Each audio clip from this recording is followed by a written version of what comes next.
All right, ladies and gentlemen, what's going on? Mitchell Port Unleashed podcast. Today, this is going to be a treat for everybody because what I like about this conversation, it's a basketball conversation, so it hits close to home. And I'm here with the man that plays Larry Bird in the HBO special Winning Time, The Rise of the Lakers Dynasty. Sean Patrick Small, how's it going? It's good, man. How are you?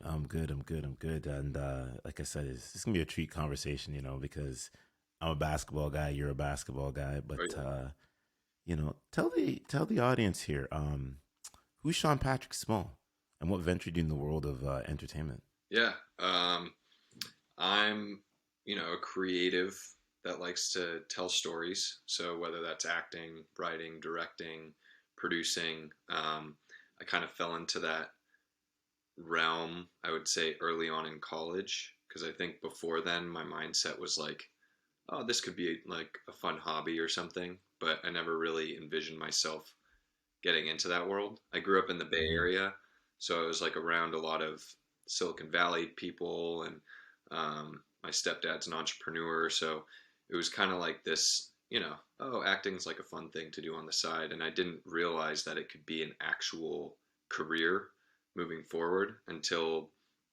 I got into college, and I went to UC Davis for 2 years, but that's where I initially acted on my first short film because I'd done a couple years of theater in high school.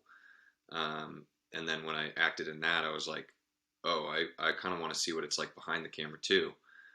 So worked with the same director on his next short film, and it was a independent film, so I was wearing a lot of hats. I was like the key grip, I was the second AD, I was the PA, I was doing everything, and I was like, okay, this is definitely what I want to do, whether it's acting or writing or whatever.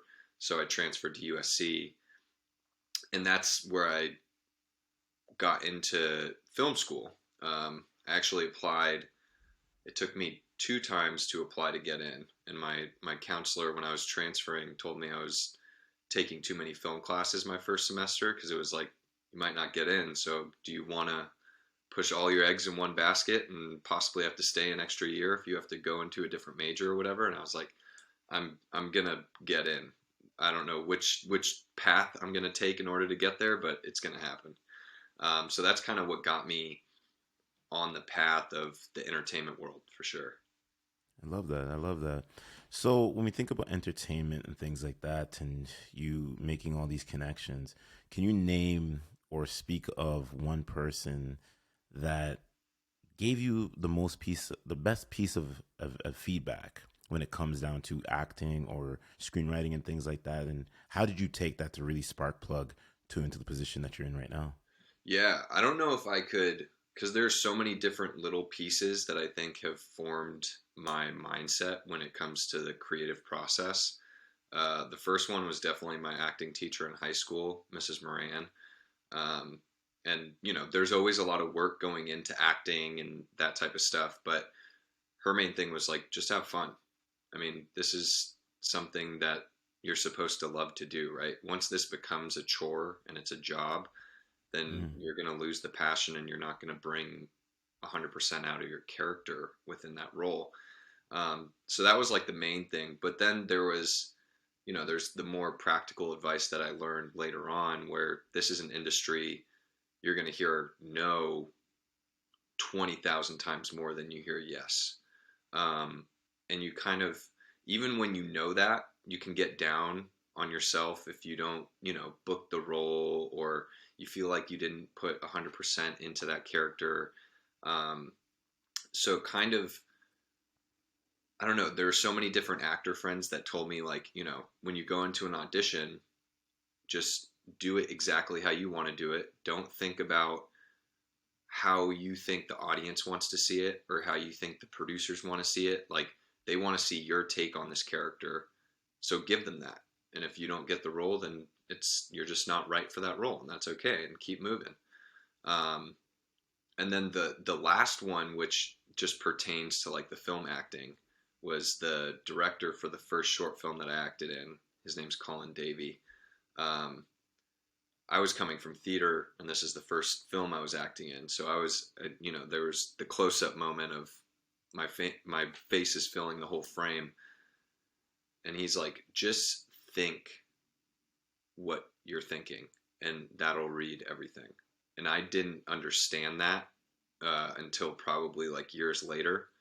But it's really like that mindset helps you ground yourself in the character instead of, because theater's a whole different beast. You have to act for the person that's sitting in the last row because they want the same experience that the person in the front row is getting.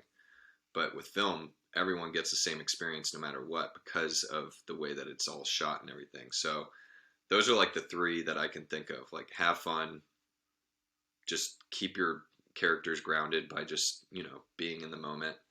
And then there's going to be a lot more no's than yeses. So don't get down on yourself for that. I love that you say the power of the no, because in podcasting that happens a lot. You Yeah. know, you reach out to a certain guest or, a certain influencer, and they say no, it might not be the right time, or no, because their schedule's crazy. And so many people ask me, they're like, how many no's do you see? And it's like, yes, I see a lot of no's, but you don't necessarily give up. Don't give up on your Yeah. craft, because a no can be a yes later on. And I've seen that happen, where somebody reaches back out to you and it's like, hey, look, listen, I said no, but hey, you're making all these key connections. Let's connect now. Yeah. You know what I mean? Or it's like, no, not right now, circle back. And sometimes when you get with the circle back, you get it. So Yeah. I feel like with podcasting and acting, it's the same thing. But when I look at guys like yourself, when it comes to acting, there's a lot that you guys see. Mhm. You know what I mean? And it's always a performance, and you gain a little bit of notoriety. And I think for you, the notoriety is there playing Larry Bird. Like, come on, like Yeah. that's a special moment. That's a pivotal moment, Yeah. and things like that. So my question to you is, how did you capture Larry Bird himself? And what was one of the biggest things you learned about yourself? Yeah. Well, so back in 2014, I started writing my own miniseries project about Larry Bird and Magic Johnson based off this book that Seth Davis wrote, When March Went Mad. So I did research into that. I wrote like a 4-part miniseries. Um, and then we eventually got like a director attached, and we've been pitching it. We're still pitching it. So it's been like an 8-year process of that moving along. Wow. So I'd always been intrigued by the Larry Bird story. And then when this audition came up, it was like, oh, I've done all this backstory research. That probably puts a leg up on that. And, I've grown up people saying I look like Larry Bird, which is what first stoked the fire to like write a story about him, right? Um, and so that came about. And when I was auditioning and stuff, like I had that research in the back of my head and did all that, but the physicality and the accent, and like I was saying before, like keeping the character grounded, um, was the main focus and the main challenge, because I didn't want like an accent that was just like, over the top, and you're thinking like Southern or Midwestern twang, just, hitting that over the head kind of thing.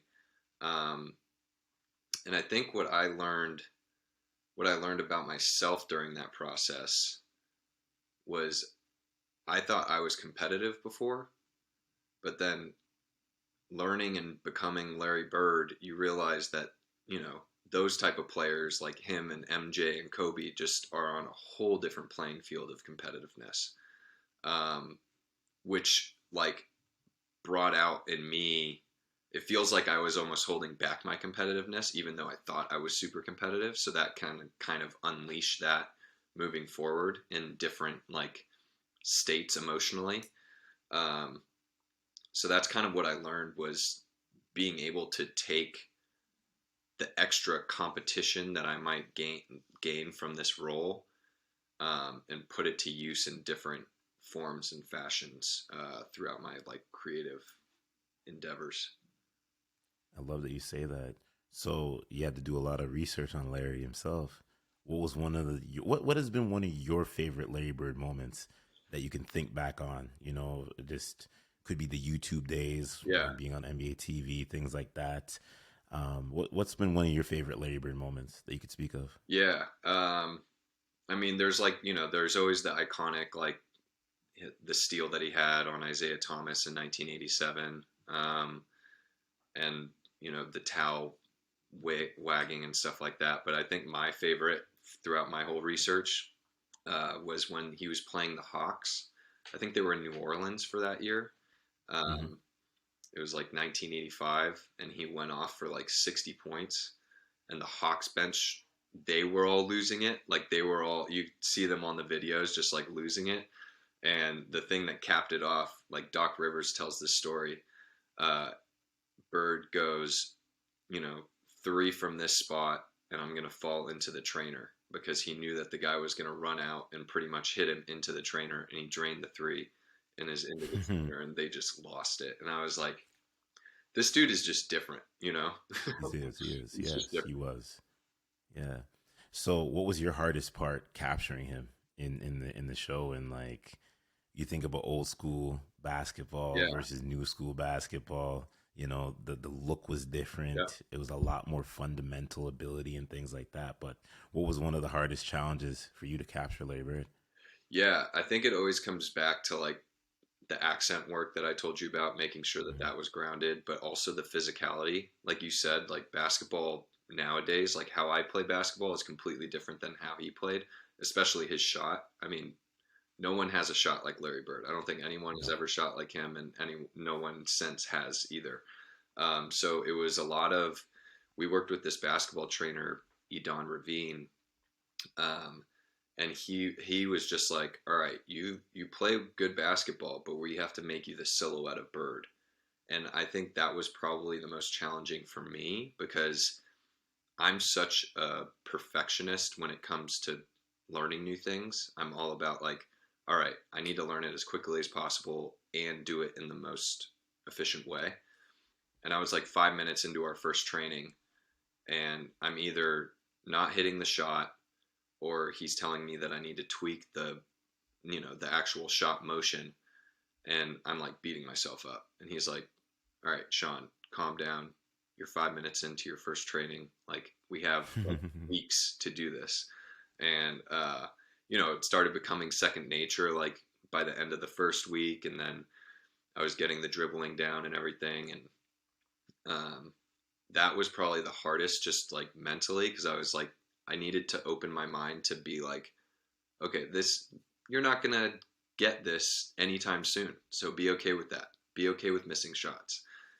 And he wouldn't let me play like 5 on 5 if we were practicing or something like that because he didn't want me to go back to my old routines. So it's like that even amped up the Larry Bird character too, because I was like itching to get in there and play and all that type of stuff. So I think physically being able to emulate him on the court was probably the most challenging for sure. You still play basketball to this day, or no? Oh yeah, yeah, yeah, So how is it? How does it feel now? Like capturing Larry and yeah. now putting your own swing on things onto it. How does that look now for you going on the Yeah, court? it's funny. All my friends are like, "So, are you better?" And I'm like, "Yeah, my handle's definitely better. My shot as Larry Bird is better." And they're like, "Do you just shoot like him now, or are you back to your shot?" And it's kind of like I like to throw people off, so I go 50-50. Okay, I like that. um, so yeah, I play here and there with the new gifts that I've been blessed with thanks to Edon.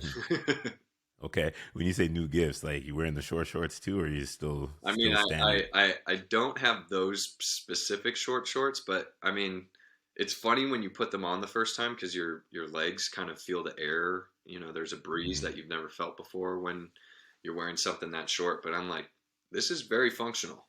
There's a reason why guys like Jordan Poole are kind of bringing it back with the short shorts, where the ball's not going to get caught on anything because you can dribble anywhere and be completely fine. No, no, it's so true, so true. So, why is the audience for the ones that are listening this the first time? Yeah. Why are they gonna love this HBO series, Winning Time, and what can they expect from you and the other cast members and things like that? Yeah, I think they should expect like full blown entertainment. I mean, the Showtime Lakers themselves in the '80s were a show on and off the court, and that's what I think the EPs and the writers and producers really captured with this show. Um, and especially with like the different film stocks they use and how they edit and cut. it'll bring you back to that time and also entertain you in a way that you've never been before with TV. Um, and that goes for non-basketball and basketball fans. If you're a non-basketball fan, you're going to learn a lot that you probably never knew about the team. And even if you're like a Lakers fan now, you'll probably learn things that you didn't know about the team either. Um, so it's kind of educational in that sense too. And I think the show does a really good job of, trying to portray every character from all their different angles and show the humanity within them. Because, with actors or celebrities or athletes, you get what they want to show publicly. And this will kind of dive deeper into those players' lives, because now we get to see so much more with social media and 24-hour news coverage. But back then it was just like, there were some national televised games because the ratings were so bad before the Bird and Magic rivalry happened. That's so true. The interviewing wasn't as, prevalent because it wasn't 24/7. So it's cool to see how that's portrayed in the show, for sure. No, definitely, definitely. So, as you're a basketball guy and you speak about Jordan Poole and things like that, I'm gonna put you on the spot Yeah. here. Give me your Fab Five all time Boston Celtics team. Put it together from point guard to center, All real right. quick for the audience members. Okay. So I might not make fans with some of the Celtics fans just because I don't know if I'm going to put a Bob Cousy or a John Havlicek in there, because I don't personally know how they played, what their style was. So that's a preface to the starting five that I'm going to go with. I'm going to start at the center position. I'm going to do Bill Russell, because I've seen enough of him and how he dealt with Wilt and everything, So Bill Russell at the 5. I'll do Kevin McHale at the 4, because researching Bird, I kind of found out how crazy good McHale was defensively and offensively. Yep. If I just saw a picture of him and didn't see any YouTube videos, I'd be like, really? That's who they're talking about? Like, he was just a long, lanky dude. And 3 has to be Bird. I'm going to put Paul Pierce at the 2. Okay. And then I just need like a facilitator at the point with all that prowess, so I'm going to put Rondo there, because that's kind of like the Celtics that I grew up with, right? So playoff Rondo is just a different beast too. You get them in the playoffs. So true. I don't think anyone will beat that 5. No, definitely. So what's next for? And I can't argue with that list. I thought you were gonna have some KG on there. You know what I mean? Kevin Garnett. I'm a Garnett guy. You know what I mean? And I love like Garnett too, but seeing all that McHale footage, I was just like, all right. If Garnett was on the Celtics for as long as he was on the T-Wolves, I could probably have flipped that. But just because he was only there for the Big 3 era, McHale takes a little higher edge. No, it's so true, and that's totally cool. So what's next for you when it comes to acting, when it comes to screenwriting and things like that? Like, what's next for you, and what are you looking to accomplish for 2022 and so on? Yeah, we're still pitching that Bird and Magic series, so that's out there. We have Emmy award-winning director Thomas Carter attached to it. He directed Coach Carter, and he's done a bunch of TV and stuff like that. And then, just auditioning, and I have a lot of writing projects that I've written that I'm trying to, get out there. My writing's more of like slice of life type of thing. So just like whenever I bring up humanity, I always like to bring up, characters that are fully developed and fully there with all their complexities and all their intricacies. So it's like you don't know whether to root or dislike these people. Or the people that you root for, there's a twist at the end and you're just like, oh, I shouldn't have been rooting for them. So getting those projects out there, and just, staying hungry and staying in that hustle grind mindset, to keep pushing forward in this industry. I love that, man. I love that. And I got to check out the show myself.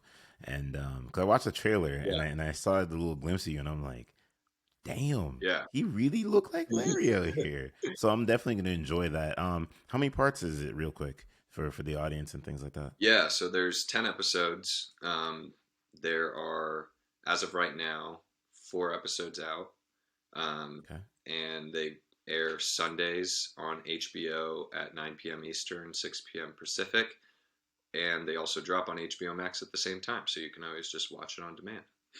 I love that, man. I Yeah, love that. I'm definitely gonna check it out and talk to your team and things like that and give some of my feedback. But yeah, when I watched the trailer, I was out for dinner and I'm like, man, this guy looks just like him. right, I was yeah, like, okay, okay, yeah, that's the guy I'm gonna be interviewing. So I like that. yeah. No, that's a good job. Good job. Any last words? And when can or where, sorry, can people check you out on social media and see what other good cool things you got coming up with?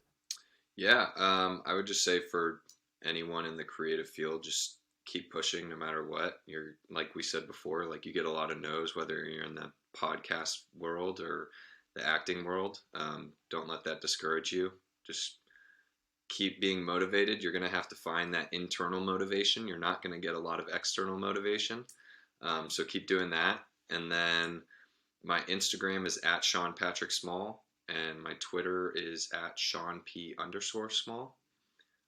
So yeah, if you guys want to follow and see some fun stuff, and there will be a lot of behind the scenes footage that I'll be posting soon. So yeah, I love that. I love that. And one last question, because you're a basketball guy, I'm yeah. a basketball guy. No right or wrong answer.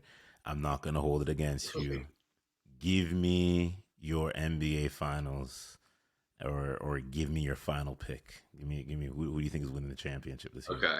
Um, I mean, I'm slightly biased because I'm from the Bay Area. So if Steph Curry Okay. comes back healthy, I think the Warriors are going to be scary in the playoffs, and I think they take the West. If he doesn't come back healthy, I think the Suns have the West. And then in the East, I just have to go with the Bucks because no one else is showing me anything really. Um, Yeah. so I would say the Bucks either repeat if they play the Suns again, or the Warriors win another championship if Steph's healthy. Hey, I agree with the Golden State.